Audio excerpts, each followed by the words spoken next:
Donc, je vais donner la parole à Monsieur Pevrier et à Madame Larose qui vont nous présenter le baromètre de la FFOD. Bonjour. Bonjour. Bonjour.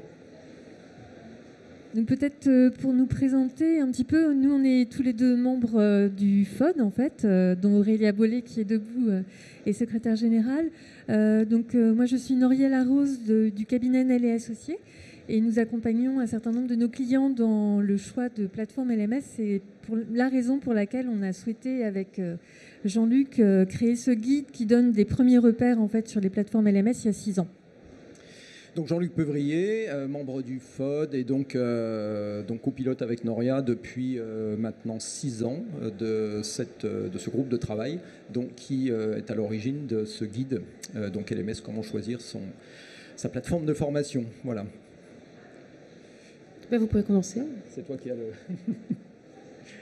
Ok, donc alors, bien noter qu'effectivement le FOD, dont on va vous présenter juste après en 2 mots, réalise ce travail en commun. Donc il y a un certain nombre de membres qui, tout au long de l'année, en fait, prennent les demandes des nouveaux éditeurs ou des anciens qui souhaitent toujours être présents dans ce guide. Et donc c'est ce groupe de travail qui est à l'origine de la synthèse qui vous est restituée aujourd'hui et que vous pourrez regarder en détail dans la version qui sera téléchargeable dès la fin de cette présentation. Sachant qu'au sein de ce groupe de travail, il y a vraiment la volonté d'être indépendant et de prendre en compte à la fois les déclaratifs des différents éditeurs qu'on remercie également de jouer le jeu chaque année et de prendre le temps de répondre aux 220 questions qui leur sont posées chaque année. Je confirme. Merci Geoffroy et merci aussi à 360. Et donc effectivement, il y a un certain nombre ensuite de membres un peu plus actifs que d'autres, mais si vous souhaitez également rejoindre ce groupe de travail, on est toujours vraiment en attente de pouvoir échanger avec d'autres utilisateurs de plateformes et de pouvoir enrichir ce groupe, donc n'hésitez pas également à nous solliciter. Et je tiens également à remercier Isabelle et puis Sarah qui sont présentes aujourd'hui. Alors, juste en 2 mots, pour que vous compreniez qui est le FOD à l'origine de ce guide. Donc, c'est une association qui travaille sur 2 champs. Un champ qui, maintenant, on est arrivé au bout de notre travail, qui est celui, effectivement, de la réglementation, la reconnaissance de la formation à distance comme étant une modalité de formation. Donc, ça, on n'en parle plus. Mais c'est un travail qui, vous le voyez, a démarré en 2001 et s'est terminé avec la réforme du 5 septembre 2018. Maintenant, c'est acté, on peut faire de la FOAD partout et pour tout le monde. Et donc, parmi les publications qui sont, on vous a affiché ici les plus récentes, donc vous voyez qu'on a travaillé toujours dans le cadre de groupes de travail qui sont à l'origine de ces synthèses, qui sont des outils facilitant la mise en œuvre de la FOAD dans des environnements différents que peuvent être les CFA, mais que peuvent être tous les organismes de formation et bien évidemment toutes les entreprises. Donc, dans les dernières publications, bien le livre blanc donc, du digital, 360 degrés du digital. Le dernier qui est, enfin l'avant-dernier plus exactement, puisque le dernier ça sera ce guide d'aujourd'hui, l'avant-dernier qui concerne la mise en œuvre, comment mettre en œuvre effectivement la FOAD sur le plan réglementaire. Donc ça, c'est savoir que c'est un document qui doit être le livre de chevet de tous ceux qui aujourd'hui s'attachent à cette question, à faire... Bien évidemment, si vous êtes concerné par le financement via des fonds mutualisés, puisqu'il est co-signé par la DGEFP et Centre Info. Et donc le guide dont on va parler après. Comme le temps est compté, on va accélérer un petit peu peut-être. Donc les nouveautés juste de l'édition 2020, il y a eu quelques réflexions justement qui nous ont permis d'enrichir tant sur le fond que sur la forme ce guide. On va peut-être juste s'attacher aux 4 points du fond sur les thématiques. En fait, pour échanger avec un certain nombre de nos clients, grands groupes ou organismes de formation, on a bien noté qu'il y avait vraiment un souhait et des questions sur LCMS ou outils auteurs. Donc cette année, on a ajouté une rubrique sur les outils auteurs. Suite à la formation, il y avait aussi un point, des questionnements sur le fait que, comme la FOAD ou la FEST sont bien considérées comme des actions de formation, il fallait voir un petit peu comment on pouvait attester de la réalisation de ces actions de formation. Donc on a aussi fait un petit focus sur cette thématique. Et puis, comme vous le savez, quand on crée des contenus, que ce soit des contenus digitaux ou des contenus éditoriaux pour des livres, il y a l'enjeu de la propriété intellectuelle et de respecter le droit d'auteur. Donc on tenait également à rappeler, ça c'était aussi à l'impulsion d'Isabelle, de faire cette rubrique sur la création de contenu et la propriété intellectuelle. Voilà. Il y a 6 minutes. Voilà, alors sur la forme, effectivement, la principale différence, c'est que, outre le questionnaire, la nouvelle forme qui est soumise aux éditeurs, qui leur facilite le travail, la partie open source, qui jusqu'à présent était portée par ma propre société Stratis, est aujourd'hui donc s'appuie, on va dire, sur le benchmark des LMS open source, qui est maintenant une ressource qui est en accès libre, qui est en Creative Commons, et qui a été elle-même conçue maintenant par un groupe de travail, donc qui a été initié en Normandie, mais un groupe de travail auquel ont participé des personnes extérieures à la région Normandie. Et ce qui est intéressant, c'est que ce sont vraiment des utilisateurs. On est sur une démarche différente, avec un protocole de test, mais ce sont des utilisateurs qui ont construit effectivement ce benchmark-là, auquel vous pouvez vous inscrire, puisque bien évidemment, étant Creative Commons, il est gratuit. Et je vous invite surtout à rejoindre ce groupe de travail si vous êtes intéressé pour participer à on va dire cette approche comparative qui nous aide ensuite, nous, au niveau du FOD, à élaborer la partie open source du guide. Il vous reste 4 minutes. Donc après, là, c'était un petit peu la levée du rideau concernant les éditeurs qui ont été retenus, puisqu'on est sollicité par énormément d'éditeurs. Je ne sais plus, tout à l'heure, un intervenant indiquait qu'il y avait 35 éditeurs au salon, avec chacun une solution de plateforme LMS différente. Voilà, nous, on est très sollicités, donc à chaque fois, on met les éditeurs vraiment à égalité, on leur demande de compléter ce fameux questionnaire dont on parlait tout à l'heure, et ensuite, on se réunit, on analyse attentivement l'ensemble des réponses pour voir s'il y a des incohérences, on questionne éventuellement les éditeurs quand il y a des choses qui nous semblent peu claires. Et ensuite, finalement, on retient à la fois celles qui nous semblent peut-être porteuses d'idées nouvelles. Donc, je sais qu'il y a un challenger là, qui est arrivé, qui est tout récent, donc qui est moins comment dire, expérimenté. Donc, le groupe de travail a souhaité le garder dans le guide LMS. Mais sachez que voilà, il y a des solutions qui sont plus ou moins robustes, en tout cas anciennes et comment dire, éprouvées. Donc voilà, on vous laissera les découvrir. Sachez que à la fin de cette présentation, vous pourrez télécharger la nouvelle version du guide.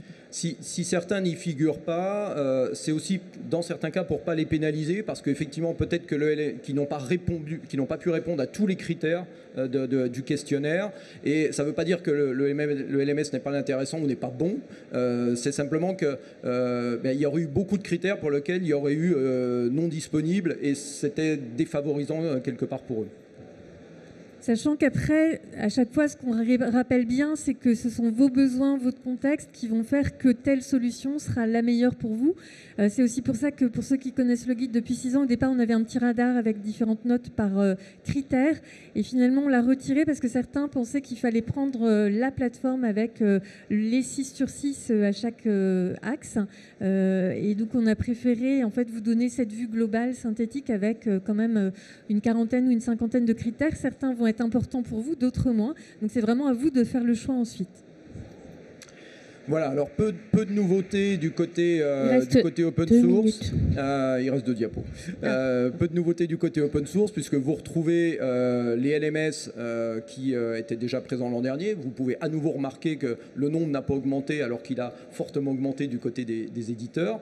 Une seule nouveauté, c'est avec une petite particularité, c'est WordPress associé à un plugin, parce que WordPress, vous le connaissez tous, c'est un CMS, mais associé à un plugin qui s'appelle LearnDash, qui propose des fonctionnalités intéressantes sous cette forme-là.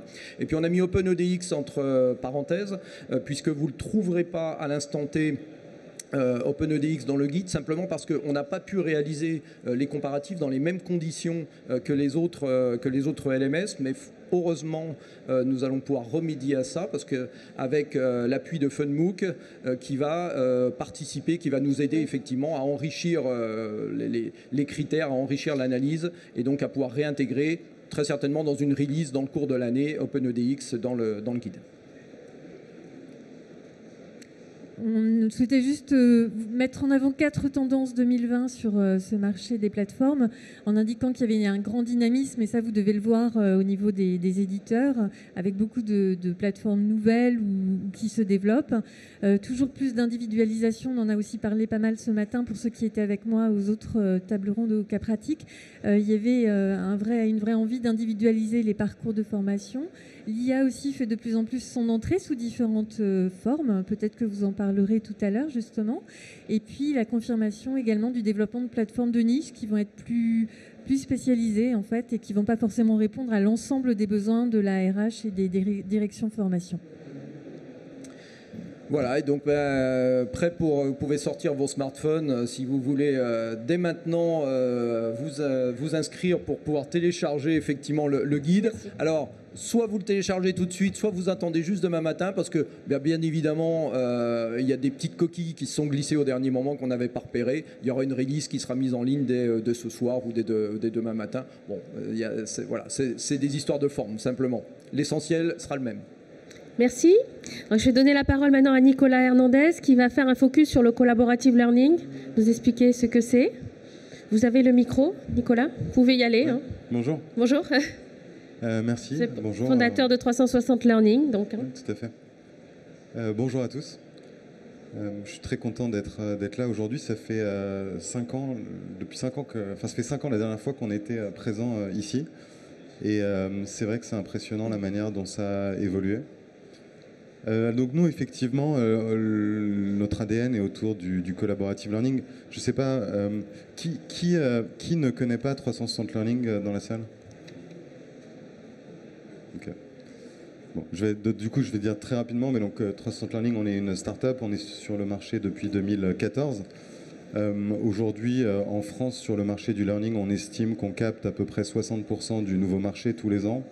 On a fait une levée de fonds de 40 millions de dollars il y a 9 mois. Aujourd'hui, en France, on est dans une logique de leader de marché, c'est-à-dire de deuxième phase, après une phase de disruption, une phase où on est en train de consolider ce marché en offrant une solution standard, en construisant une communauté avec notamment notre équipe de Customer Success qui a certifié l'année dernière 3000 personnes dans la communauté LND. Donc il y a vraiment une communauté avec maintenant des certifications qui ont de la valeur, des entreprises qui recherchent des experts 360 Learning pour faire tourner leur plateforme. Voilà, on est dans cette phase-là actuellement en France. Et on vit aux États-Unis une histoire toute différente puisqu'on est à nouveau une start-up au début, dans un endroit où personne ne nous connaît, où on construit notre marque. Et c'est intéressant par rapport à ça parce que donc là-bas, on est dans un marché donc, qui est encore plus compétitif que le marché français. Et on est très ciblé autour de 2 choses, donc le collaborative learning et les fonctions d'enablement, qui sont donc des fonctions, notamment pour les commerciaux, d'enablement d'une performance opérationnelle. Et donc, on met un énorme accent sur comment la collaboration peut enabler la performance opérationnelle. Alors, pour vous donner quelques exemples, parce qu'on dit ça de manière abstraite comme ça, et alors je peux dire on est le Google Apps du learning ou ce genre, mais ça va être du concept. Alors, j'aime donner des exemples de comment, à un moment donné, la collaboration vient créer une valeur pour la fonction LND, la personne qui est là pour enabler, ou pour l'utilisateur final. Alors je vais prendre juste un exemple, parce que c'est un exemple que j'aime bien, parce qu'il est très clair. Ce qu'on constate, quand quelqu'un achète un catalogue de formation, quand les choses se passent bien, on va se retrouver quelques mois ou quelques trimestres plus tard avec un catalogue de formation qui est énorme. Des experts de l'entreprise, en collaboration avec l'équipe LND, se sont engagés dans cette aventure et on a des cours qui ont été importés depuis des catalogues externes ou qui ont été créés en interne par des experts. On forme des commerciaux, il faut créer des formations sur les nouveaux produits pour qu'ils puissent vendre, par exemple. Il faut le faire vite, il faut le faire collaborativement entre l'expert et l'équipe LND, etc. Donc là, c'est la partie où nous, on va être très fort, 360 Learning, c'est cette rapidité et puis l'engagement typiquement de populations commerciales qui sont difficiles à engager grâce à cet aspect collaboratif. Mais pour rester sur mon exemple, ce qui va se passer au bout de quelques trimestres, c'est qu'on a beaucoup de cours. Et puis, le business continue d'évoluer. Et donc, dans ces cours, il y a de l'obsolescence. C'est-à-dire qu'il y a des choses qu'on a mises et elles sont plus vraies. Et ça, c'est compliqué. C'est parce que si vous mettez dans la peau de l'apprenant ou même du manager commercial, il se connecte sur la plateforme et puis là, il voit quelque chose, il dit « mais ça, c'est plus vrai ». Et c'est catastrophique parce qu'il se dit « mais attention, sur cette plateforme, on est en train d'apprendre des choses qui sont devenues obsolètes ». Si on est dans le domaine de la sécurité dans des usines, ça peut même être dangereux. Maintenant, vous savez, vous, dans la fonction L&D, que malheureusement, ni l'expert métier, ni le manager ne va vous appeler pour vous dire « on a changé un process, il faut que tu mettes à jour ton cours ». Même s'il le faisait, vous n'avez souvent pas les outils pour faire cette mise à jour de manière réactive. Et bien là, donc la collaboration. Donc on voit d'ailleurs que c'est très différent du social.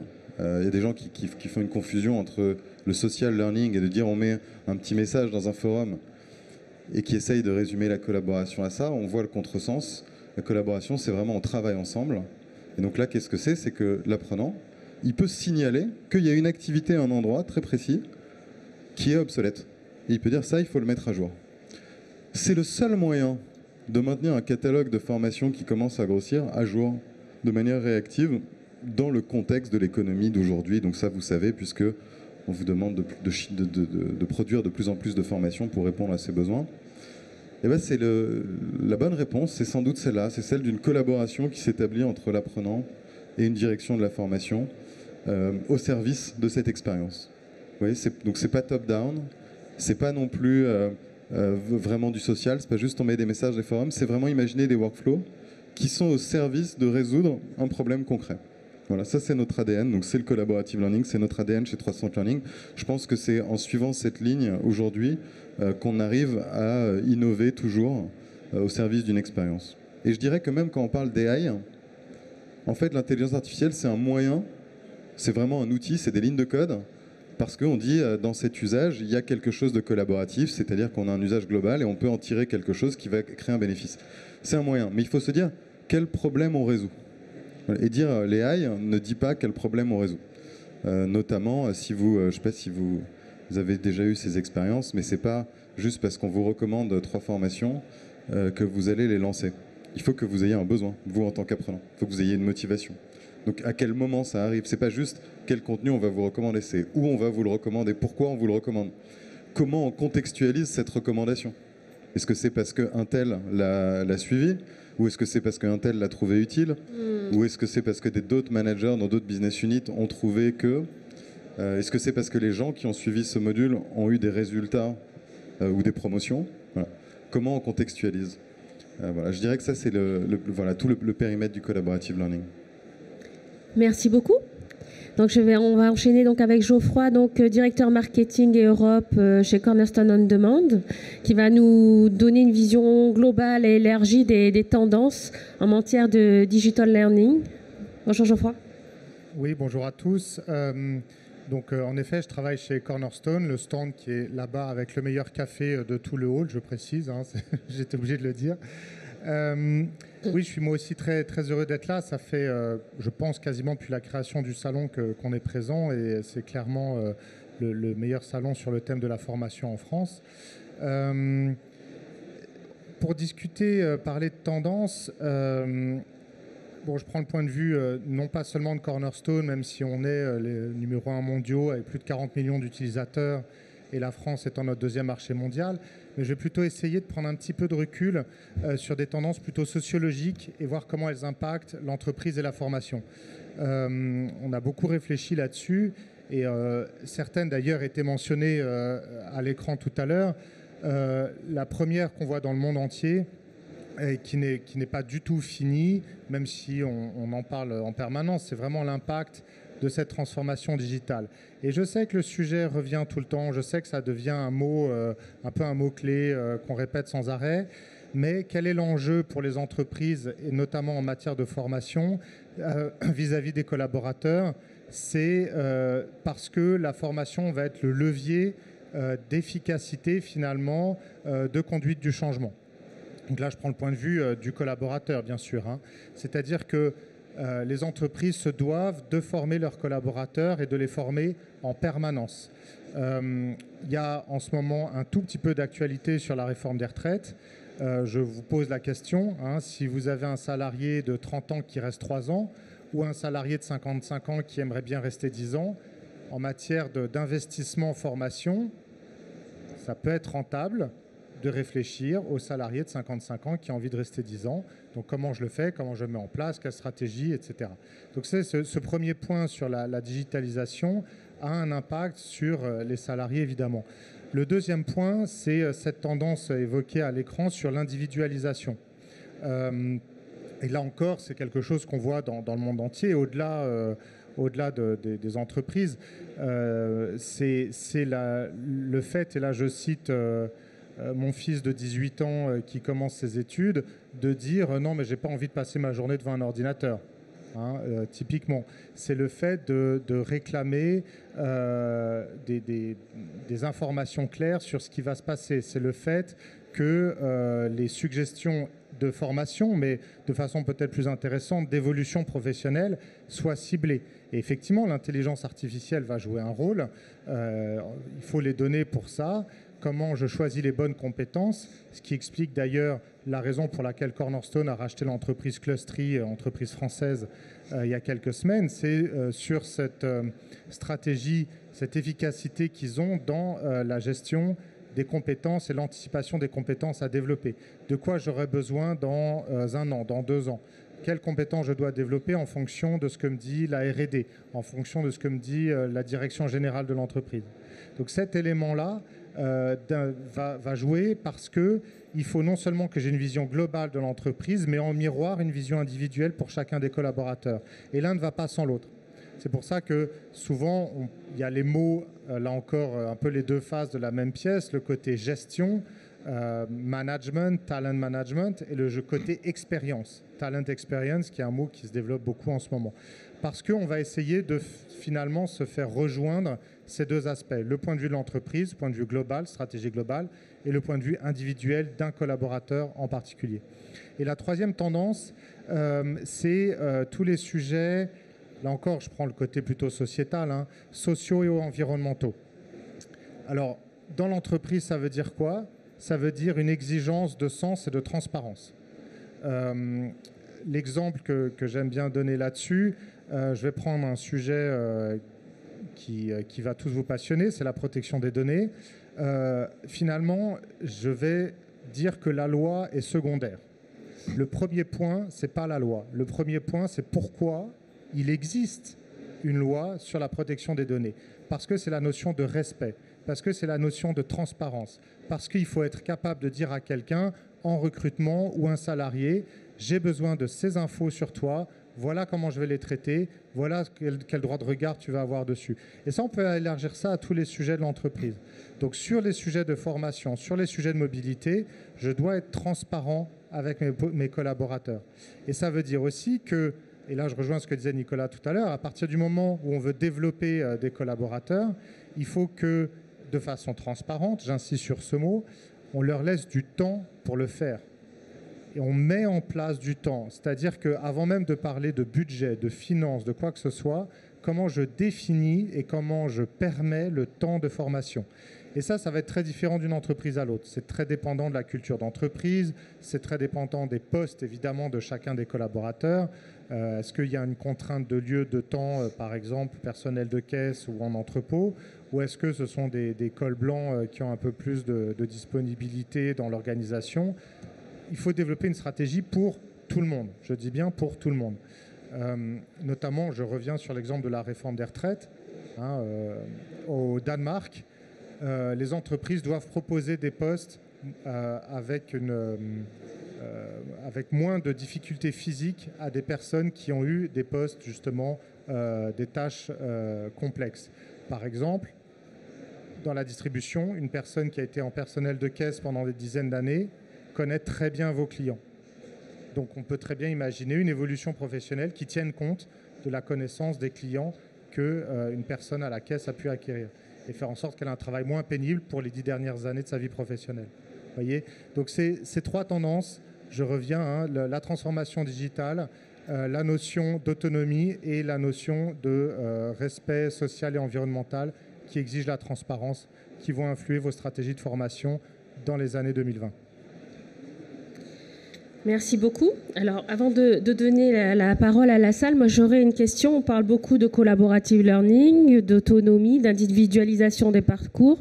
Mais est-ce que la maturité digitale est là, dans les organisations, dans les logiques d'entreprise apprenante tout au long de sa vie, où les individus deviennent acteurs de leur parcours, de leur formation, de leurs compétences? Est-ce que vous ressentez une maturité justement digitale de l'ensemble senior, plus jeune, etc. Donc ça serait ma première question.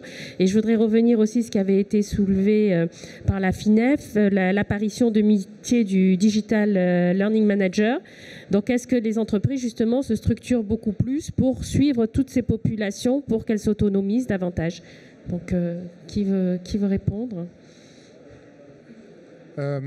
Alors, je pense que la France n'est pas en retard. Je pense qu'au niveau européen, je précise européen, la France est peut-être même plutôt en avance pour faire des études, soutenir des études dans d'autres pays d'Europe.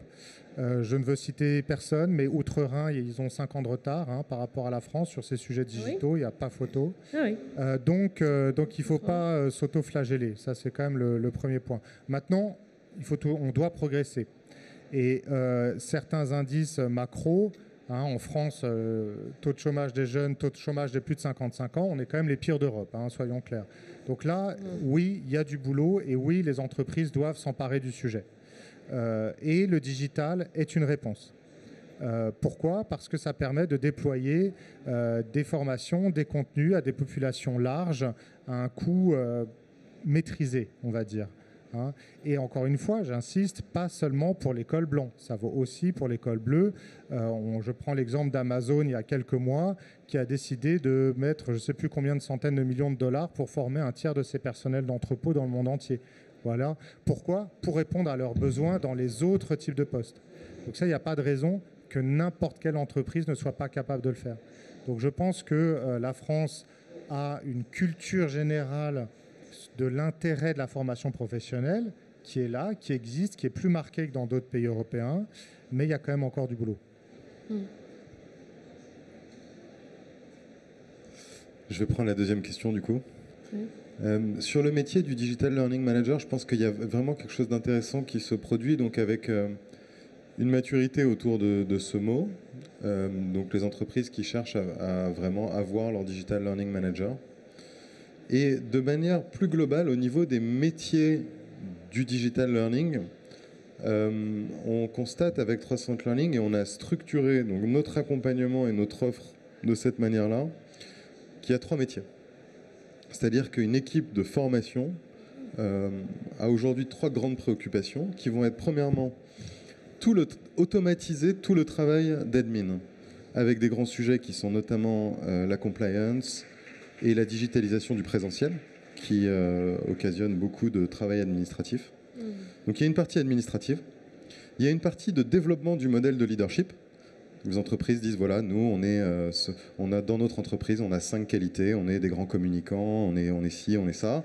Et puis on va se mettre des étapes et on essaye de développer les gens selon ces dimensions-là. Donc c'est vraiment le développement des people, avec des sujets comme l'onboarding, comme les contenus sur étagère pour développer les gens sur ces dimensions. Et un dernier métier qui est la productivité. C'est-à-dire que j'ai un manager opérationnel qui vient me demander de la formation pour améliorer la performance.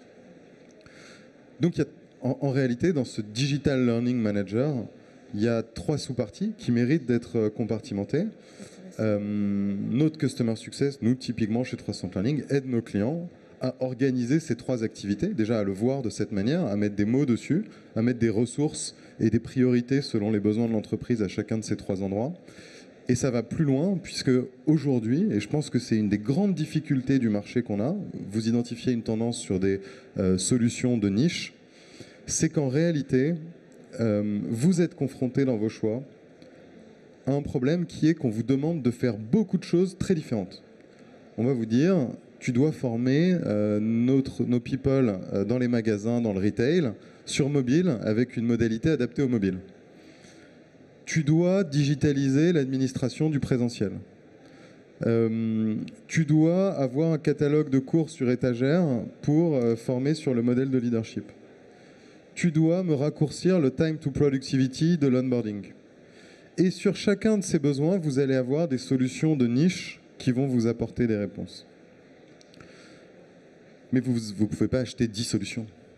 Vous n'allez pas manager 10 prestataires pour répondre aux missions que vous confie votre patron ou qu'exigent les responsables opérationnels. Donc 300 Learning, on s'est structuré comme ça, autour de ces 3 missions, avec des solutions et des use cases précis au Customer Success pour vous dire, voilà, tu dois former tes people dans le retail sur mobile. On a une solution mobile qui n'est pas un LMS mobile, qui est une solution mobile pour former du staff dans le retail, des commerciaux itinérants ou des blue collars dans la manufacture, dans les usines. Parce que c'est ça le sujet du mobile. Tu dois former des sales qui vendent du logiciel. On a notre brique pour former des sales sur le logiciel.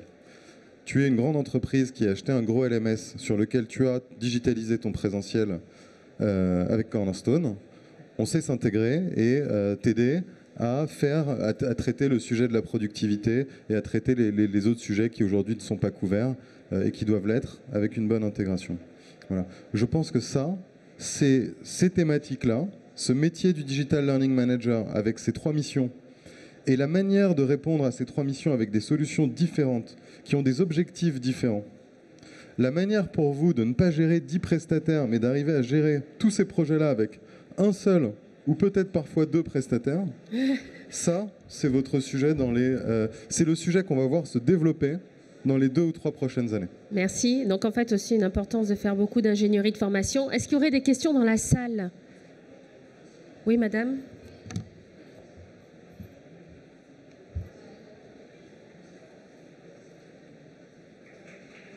Merci.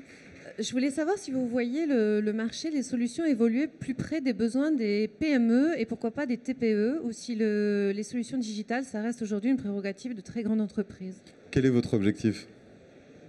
Moi, je fais partie d'un OF qui travaille avec des petites entreprises et des assos, et c'est extrêmement difficile de monter un coût amortissable des solutions en blended ou en e-learning complet qui tiennent dans leur budget.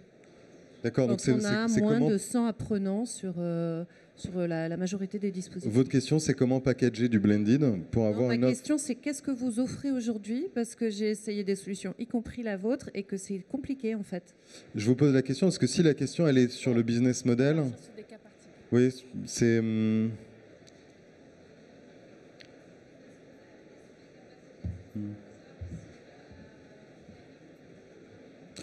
C'est une excellente question. Je vous dis ça parce que je ne suis pas sûr que nous, notre métier d'éditeur de logiciels, c'est de vous fournir un business model. Mais cela dit, il y a des gens dont c'est le métier. Il y a des prestataires, des partenaires conseils, notamment pour les OF, qui aujourd'hui font ça très bien. Et c'est une vraie mission. C'est-à-dire qu'il y a des questions à se poser quand on est un organisme de formation, qu'on fait du blended. Je pense qu'il y a des options viables. Il y a des options qui ont l'air viables et qui ne sont pas viables. Et je crois que c'est une limite. Cette question du business model, de la stratégie commerciale de l'OF, je pense que c'est la limite, en tout cas où nous aujourd'hui on ne va pas. Donc on dit à un OF, on va vous aider à implémenter une stratégie, celle qu'on connaît, on sait vous aider à la mettre en place. On n'est pas un expert qui va concevoir le business model et faire le go-to-market et fournir les clients. Voilà. Je pense que c'est ma meilleure réponse. J'ai demandé peut-être aux représentants des associations qui sont en relation souvent avec les entreprises s'ils peuvent répondre à la question, ce que vous avez à dire par rapport à ça. Oui, pour accompagner un certain nombre d'organismes de formation, c'est vrai que la question, donc, en tant que cabinet de conseil, effectivement, ça va être vraiment... ce qui pêche parfois, c'est que les dirigeants d'OF n'ont pas forcément la vision stratégique et les clés pour se projeter et définir le futur business model à envisager. Quel va être leur positionnement, qu'est-ce qui va les distinguer de leurs concurrents? C'est des questions qui sont peut-être, pour certains, en tout cas d'entre eux, un peu nouvelles. Après, ce que j'entendais dans votre question, c'était peut-être le business model aussi des éditeurs, de se dire quelle tarification vous proposez et comment faire en sorte que moi, je puisse offrir, ou en tout cas mettre à la disposition de mes 100 apprenants cette année, une plateforme qui me permette de diffuser à un coût raisonnable des formations blended learning. Je pense que c'était ça plutôt votre question. Oui. Oui, et pour les utilisateurs finaux également. Alors, oui. Monsieur Bringer, vous avez... Pardon, excusez-moi. Vous voulez répondre? Tout le monde partage un peu le temps de parole. En fait, on se rend compte que sur les outils qui sont en train d'évoluer, Comme le soulignait 360, on va vers des outils souvent plus intégrés. Déjà, ça évite de multiplier les solutions et des fois, en sortant d'une juxtaposition d'outils spécialisés, on a des outils qui vont moins loin sur chacun des sujets, mais qui, pour des structures plus petites, vont permettre de bien répondre aux problématiques.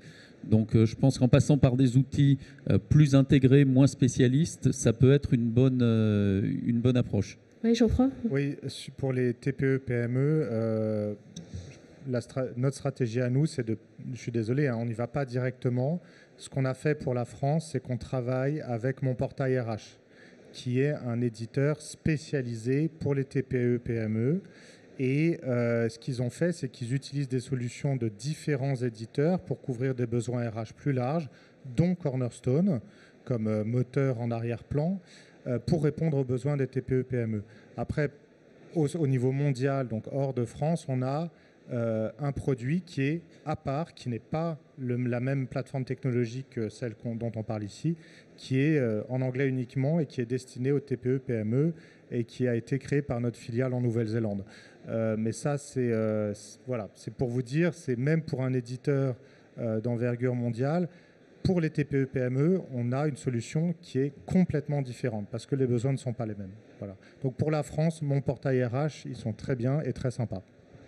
On peut rapidement prendre une autre question, si quelqu'un a une question dans la salle. Non, moi j'aurais quand même une petite question. Est-ce que vous pensez que l'intelligence artificielle est suffisamment aboutie aujourd'hui pour la performance de vos plateformes ? Parce qu'on parle beaucoup d'intelligence artificielle, mais est-ce qu'elle est vraiment opérable ? Pour nous, oui, ça fait plus de 3-4 ans maintenant que c'est en production pour tous nos clients, donc oui. Bien sûr.